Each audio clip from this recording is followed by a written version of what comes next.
Сайн бацхан уу? Руна ТV суугата тавтай амарлцгаано уу? Инчон хотын харьяа Муйдуу хэмээх арал байдаг. Сөүл хотын төвөөс машинаар ойролцоогоор 1 цаг хагас 2 цаг орчим явбал очдог тийм арал байгаа. Баруун тэнгисийн үзэсгэлэн тарлуудын нэг энэ арлын эргэн тойронд байдаг алхалтын маршрут болон нар жаргах үзэмж нь маш алдартай. Ийм сайхан аялал жуулчлалын газар дээр маш аимшигтай нэг хэрэг гарсан байгаа. За тэгээд та бүхэнд энэ хэргийг ярьж өгөх гээд бэлтгэлээ. Солонгос улсад сүүлийн үед олонний танил болон оддуудын дунд нэлээд алдартай болоод байгаа. Биеийн жинг бууруулахад дэмжлэг үзүүлдэг MaxGuard Pro гэдэг бүтээгдэхүүнийг танилцуулж байна. Энэхүү бүтээгдэхүүн нь хоол идсэний дараа цусан дахь сахарын хэмжээг тэнцвэржүүлэх, мөн дасгал хөдөлгөөн хийх эсвэл хоолны дэглэм бариад эрч хүчээ алдаж ядарсан хүмүүст эрч хүч нөхөх, мөн хөлсөн хоолоо идснийхээ дараа тус бүтээгдэхүүнийг хэрэглэснээр өөх тос нүүрс усыг задлан биеийн торимтлуулахгүйгээр жин хасахад тусалдаг бүтээгдэхүүн юм байна. Та бүхэн бүтээгдэхүүний талаар орц найрлага дэлгэрэнгүй мэдээллийг нь бүтээгдэхүүний Facebook болон Instagram хуудаснаас нь авч болох юм. 2020 оны 7 сарын 31-ний өглөө 11 цаг 40 минутын орчимд Муйдуу бомтын ойролцоо явж байсан нэгэн эрэгтэй санамсаргүйгээр сэжигтэй зүйл олж хардаг. Тэнд амьдрах зориулалттай нэг контейнер байсан бөгөөд түүний ард хоосон зайд том аяллаа цүнх тавиатай байсан. Хин нэгэн зүгээр орхиод явсан гэхэд хит том хэмжээтэй мөн тухайн орчинтой огт зогцохгүй байсан. Нээж үзэх үү гэж бодхоосоо өмнө тэр хүн утсаа гарган цагдаад дуудлага өгдөг. Энд нэг аяллаа онгорхой том цүнх байна. Дотор нь юу байгааг мэдэхгүй байна. Ирээд та бүхэн шалгаад өгөөч гэсэн дуудлага байсан.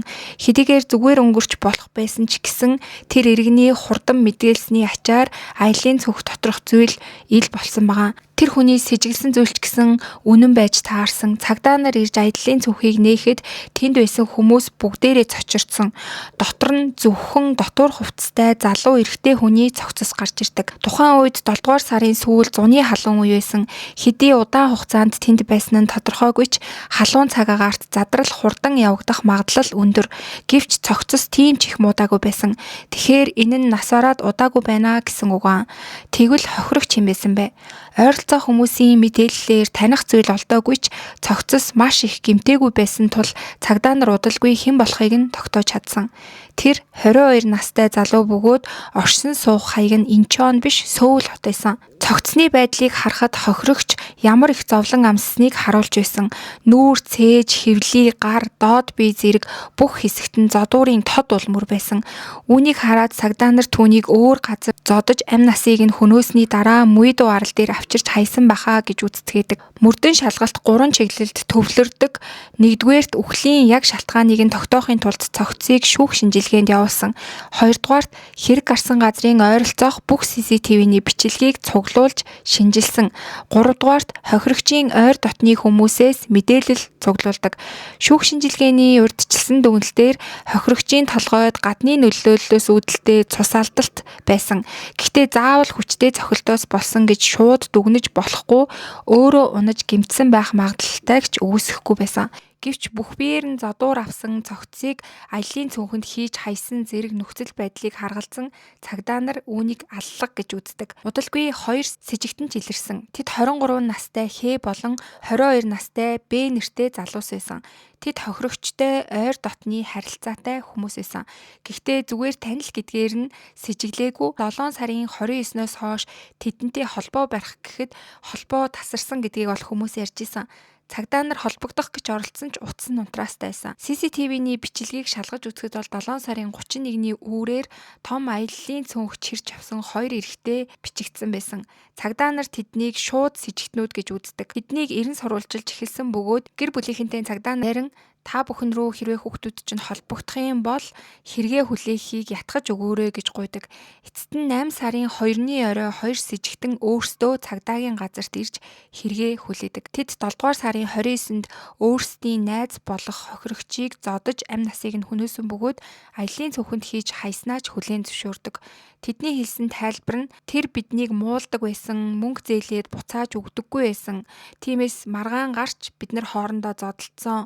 Гэхдээ Хүүхдээ алах санаа юусоо байгаагүй гэж мэдүүлдэг. Гэвч цагдаа нар энэ мэдүүлэгт шууд үнэмшээгүй, тэд илүү гүн шалтгаан байгаа гэж үзсэн. Үнэхээр ч энэ хэргийн жинхэнэ шалтгаан нь мансууруулах бодистой холбоотой гэдэг нь удалгүй ил болдог. Хохирогч болон с жигтнүүд анх сошиалоор танилцсан бөгөөд нийтлэг сонирхол нь хип хоп байсан. С жигтэн хээ тухайн үедээ рэпер хийдэг, тодорхой хэмжээнд нэр хүндтэй байсан. Гэвч тэдний харилцаа удалгүй муудсан.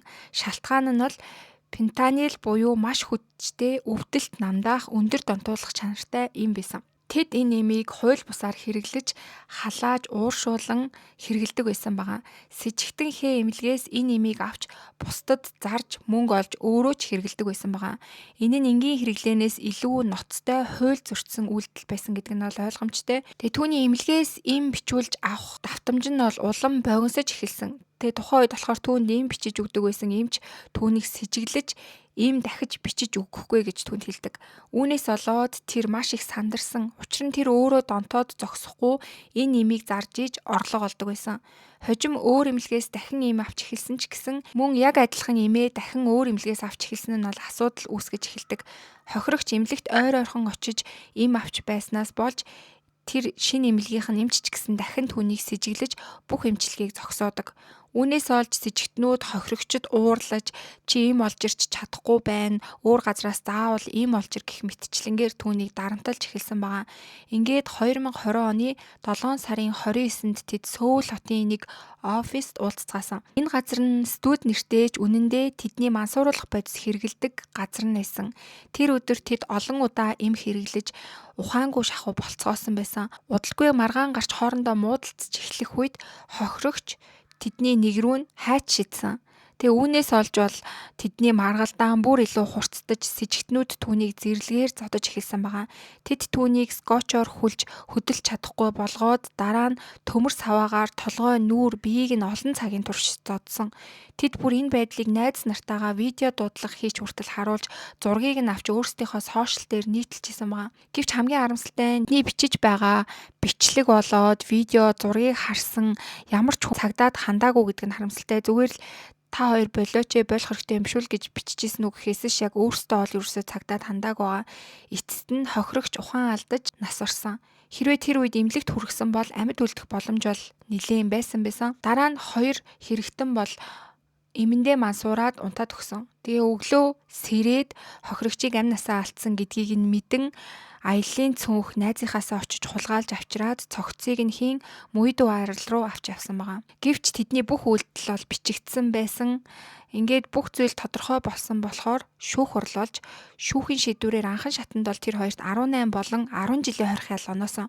Гэвч тэр хоёр давж заалтсан. Энэ үед хэрэг эсрэгээрээ иргэн 18 жил 10 жилийн ялаа өндөр байна гэж давж заалтсан тэр хоёрыг шүүхээс бол гин буруу хийсэндээ юусоо гимшихгүй байна. Тэгээ цогцыг аяллаа цөөнхөнд хийж аваачиж хайсан гэх мэтчлэн ер нь бол тэдний гэмт хэргийг маш хүнд байна гэж үзээд 18 болон 10 жилийг нь 30 болоод 20 жил болгон нэмэгдүүлсэн бөгөөд дээд шүүхтэр ч гэсэндээ энэ шийдвэр нь хүчин төгөлдөр болж тэр хоёр 20 жилийн ялуудыг авсан байгаа. Тэгээ энэ хэрэг бол ирээдүйдээ байсан хоёр залуу мансууруулах бодисын нөлөөнд орж аимшигтай гэмт хэрэг үйлдсэн харамсалтай жишээ болсон. Мөн мансууруулах бодис нийгэмд хэр ойрхон байгаа, ямар аимшигтай үр дагаврыг авчирч болох вэ гэдгийг харуулсан ийм аимшигтай хэрэг болсон. Тэгээ энэ хэрэг бол тухайн үедээ яг тэр дуу хөгжим сонирхдог, рэп, хипхоп сонирхдог яг энэ хохирогч болсон залууг таньдаг хүмүүсийн дунд бол нэлээд шууган тарьсан ийм хэрэг болсон байгаа. За ингээд өнөөдрийн та бүхэнд бэлтгэж хүргэсэн хэрэг маань энд хүрээд өндөрлж байна. Тэгээ та бүхэн энэ хэргийг сонсоод мансууруулах бодис бол ямар аимшигтай, юунд ч хүргэж болох хор хөнөөлтөй зүйл гэдэг талаас нь бас харсан бахаа гэж бодож байна. Тэгээ та бүхэн бас өөрт төрж байгаа сэтгэгдлүүдээ комент хэсэгт бичиж хуваалцаарай. За ингээд өнөөдөр ч гэсэн миний бэлдсэн дугаарыг сонссон та бүхэндээ маш их баярлалаа. Сувг дээрээ лайк, subscribe дарахаа битгий мартаарай. Удахгүй эргээд дараагийнхаа дугаараар уулзцгаая.